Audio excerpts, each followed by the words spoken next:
নবীজি প্রাণের নবী গো, আপনি আমার পরাণের পরাণ বল নবীজি প্রাণের নবী গো, আপনি আমার পরাণের পরাণ। আশিক আপনায় না পাইলে যাবে জীবন বিফলে বল, আশিক আপনায় না পাইলে যাবে জীবন বিফলে, দেখা দিয়া জোহরান গো পরাণ বল, দেখা দিয়া জোহরান গো পরাণ। আল্লাহ সবাইকে কবুল করুন, মঞ্জুর করুন, সকল বলে আমিন। ভাইরা আমার আলোচনার সমাপ্তির দিকে আমি যাচ্ছি। বিদায় লগ্নে একটি কথা বলতে চাই। আল্লাহর হাবিব নূর নবী মুহাম্মদ সাল্লাল্লাহু আলাইহি ওয়াসাল্লামকে আমরা আমাদের প্রত্যেকের জানের চাইতে ভালোবাসি, ঠিক কিনা বলেন? জানের চাইতে বেশি ভালোবাসি আমার নবীজিকে, ঠিক কিনা বলেন?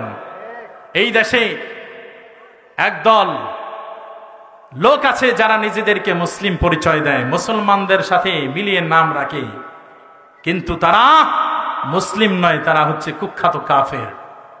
তারা আমার নবীজিকে শেষ নবী বলে স্বীকার করে না। তারা মুসলিম না কাফের? একটু আওয়াজ দিয়ে বলুন, যারা আমার নবীজিকে শেষ নবী বলে স্বীকার করে না তারা মুসলমান না কাফের? একটু আওয়াজ দিয়ে বলুন, তারা মুসলমান না কাফের? কুখ্যাত শয়তান কাদিয়ানীরা যারা আমার নবীজিকে শেষ নবী বলে স্বীকার করে না, ইসলামের কোন সংজ্ঞায় তারা মুসলমান হতে পারে? তারা মুসলমান হতে পারে? সেজন্য এই কুখ্যাত শয়তান কাদিয়ানীরা বাংলাদেশের মুসলমানদের সাথে নিজেদের নাম মিলিয়ে রেখে মুসলমানদেরকে ধোঁকা দিচ্ছে।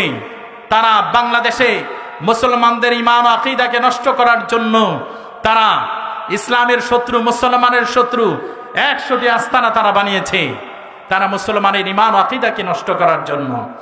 আর এই ক্ষেত্রে আমাদের আল্লামা ডক্টর সৈয়দ মুফতি মোহাম্মদ এনায়েতুল্লাহ আব্বাসী ও সিদ্দিকী পীর সাহেব হুজুরের একটি সংগঠন আছে, তাহরিকে খাতমে নবুওয়াত বাংলাদেশ, আছে না নাই? এই সংগঠনের কাজ হচ্ছে কুখ্যাত শয়তান কাদিয়ানীদেরকে রাষ্ট্রীয়ভাবে অমুসলিম ঘোষণার দাবিতে এই কাজ করা। এই কাজটা করা আমাদের দায়িত্ব কিনা বলেন? কথা বলেন। কারণ হচ্ছে খাতমে নবুওয়াতের আন্দোলন সবচেয়ে বড় আন্দোলন, খাতমে নবুওয়াতের জিহাদ সবচেয়ে বড় জিহাদ। আল্লাহর হাবিব নূর নবী মুহাম্মদ সাল্লাল্লাহু